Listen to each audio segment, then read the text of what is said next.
So now we are going to go over the first page of completing our client profile.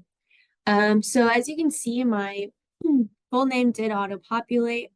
I'm going to go ahead and enter in a phone number.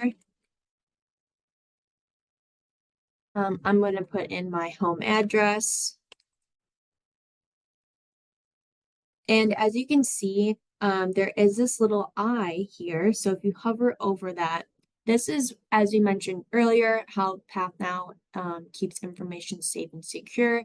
The client or individual can choose to make their own responses private so that no organization can access them while looking at their profile.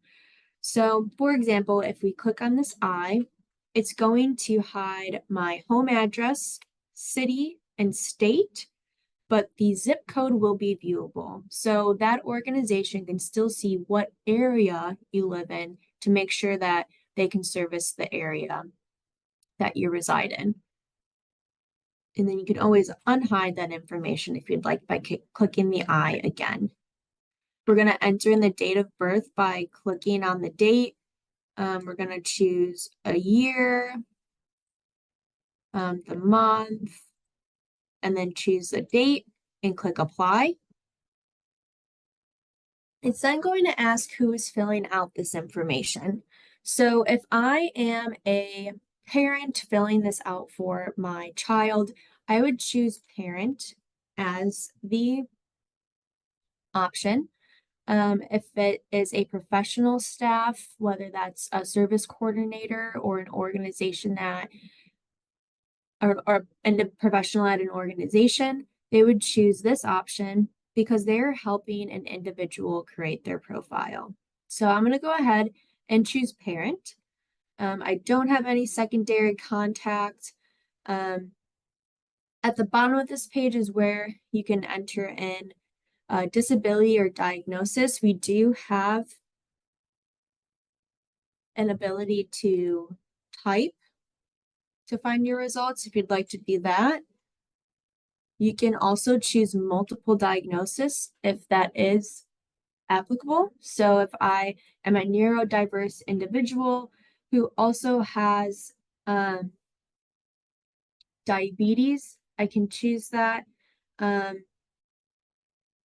Or if there is an other, if you see one that's not listed on our list, you can click here and add those notes or any additional information that you think would be helpful for the provider, the organization to know about the diagnosis that you may have.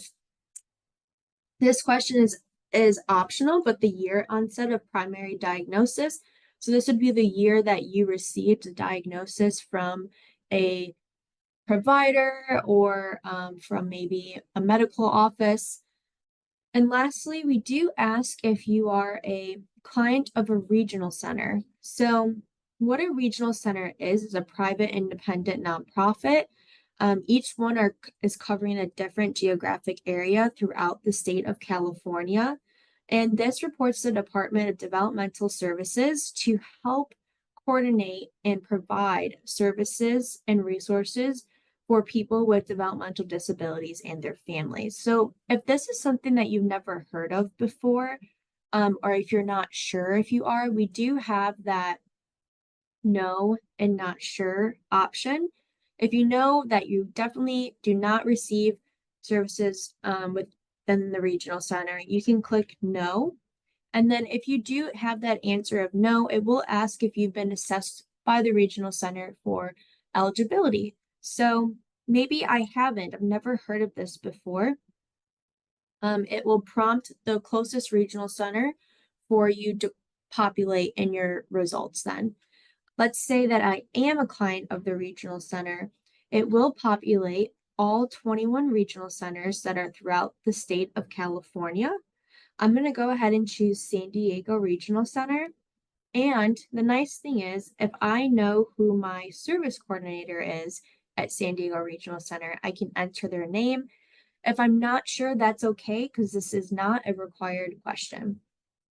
And that is page 1 of filling out your profile.